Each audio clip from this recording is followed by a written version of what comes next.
je vous invite à vous installer confortablement.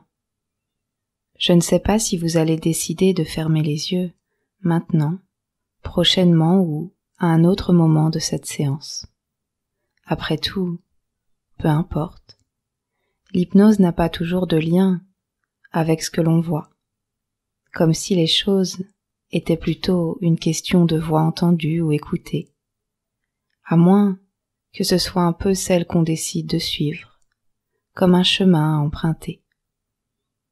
Un peu comme si les mots avaient la possibilité de venir se déposer sur les empreintes du passé, peut-être pour leur permettre de changer de teinte, à moins que ce soit simplement le regard que l'on porte qui change en douceur.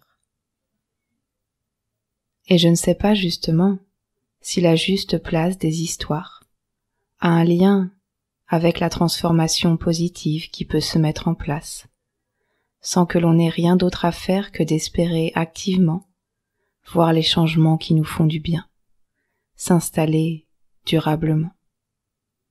Car peu importe finalement la façon dont vous êtes installé pour profiter de cette séance d'hypnose. Et si une partie de vous y pense peut-être, il est possible qu'une autre partie se laisse simplement bercer par ce qui est en train d'être dit. Et ce n'est pas dit que l'ordre des histoires qui vont vous être racontées ait une importance. Après tout, il n'y a rien à faire de particulier pour pouvoir en profiter. Votre inconscient pourra simplement y piocher ce qu'il y a d'utile pour lui, afin de faire son maximum pour votre bien-être quant à la phobie du vide. Et si c'est un autre terme que vous préférez utiliser, alors peu importe après tout. Il est possible qu'une autre partie de vous l'ait déjà compris, avant même que cela ait été prononcé.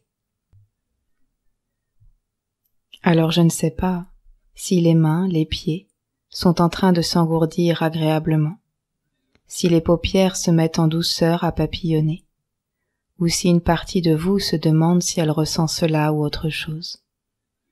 Quoi qu'il en soit, la réaction précède souvent l'action, de laquelle pourra découler le changement positif. Un peu comme si le simple fait d'avoir décidé d'écouter cette séance précise à cet instant pouvait déjà être suffisant. Et j'aimerais commencer, pour continuer cette séance qui a déjà démarré, par vous raconter l'histoire de ce petit garçon. Un jour, alors qu'il était en train de jouer au parc, il avait été repéré par un producteur de cinéma qui était à la recherche du héros pour sa nouvelle saga jeunesse. Enfin, quand je dis nouvelle, il s'agissait plutôt de quelque chose de revisité. C'était une saga qui avait l'âge des parents, mais qui passait désormais du livre au cinéma, et tous les enfants de la nouvelle génération la connaissaient. Un peu comme s'il y avait eu une passerelle qui avait fait perdre de l'importance au temps. Et le producteur de cinéma avait donc été voir les parents pour leur dire que leur fils serait l'image idéale pour incarner le personnage. La fierté était présente sur leur visage quand ils avaient entendu cela, tandis que c'était le bonheur qui se lisait sur celui du petit garçon.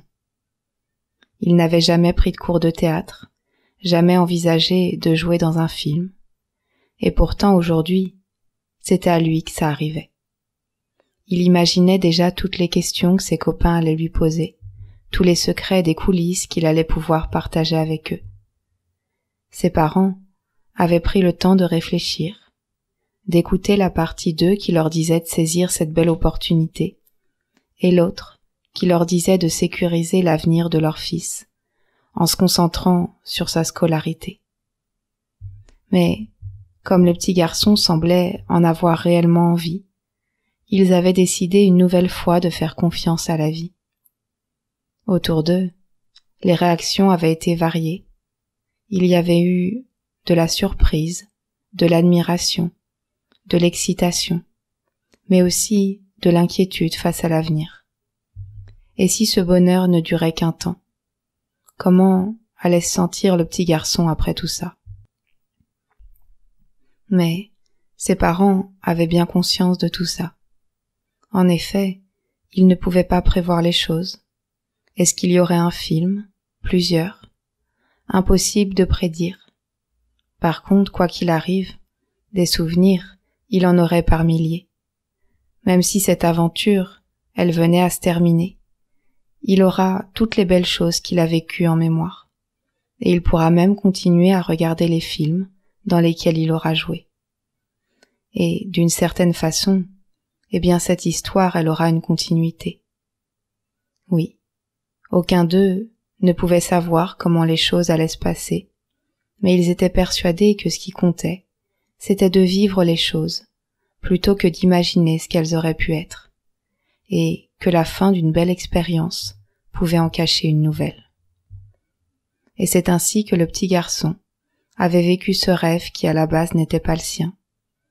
Le film avait eu un vif succès, et cela lui avait ouvert une nouvelle porte, puisque des années plus tard, il était devenu producteur à son tour. Et à chaque fois qu'un acteur apprenait qu'il avait obtenu un rôle, cela le replongeait avec beaucoup de joie dans ses propres souvenirs. Et parfois, une séance d'hypnose, c'est comme une nouvelle porte qui s'ouvre, comme une nouvelle possibilité heureuse qui s'invite. J'aimerais maintenant vous raconter l'histoire de cette fille qui devait avoir environ 8 ans quand tout ça s'est passé. Enfin, il n'y avait pas réellement eu un événement en particulier. Disons plutôt qu'elle avait réalisé quelque chose qui lui semblait importante. Cette petite fille, elle avait toujours adoré l'école. Certains lui disaient qu'elle était comme son père et tout le contraire de sa mère.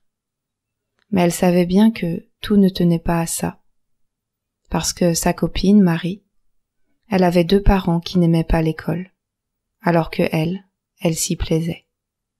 Bref, cette petite fille aimait apprendre et la seule chose qu'elle ne cherchait pas vraiment à comprendre, c'était pourquoi elle aimait ça. La suite de l'histoire dira peut-être que, dans tout ça, c'est surtout son père qui semblait avoir le plus appris. Lui aussi, il avait adoré apprendre lorsqu'il était plus jeune. On avait toujours dit de lui qu'il était un élève studieux, concentré.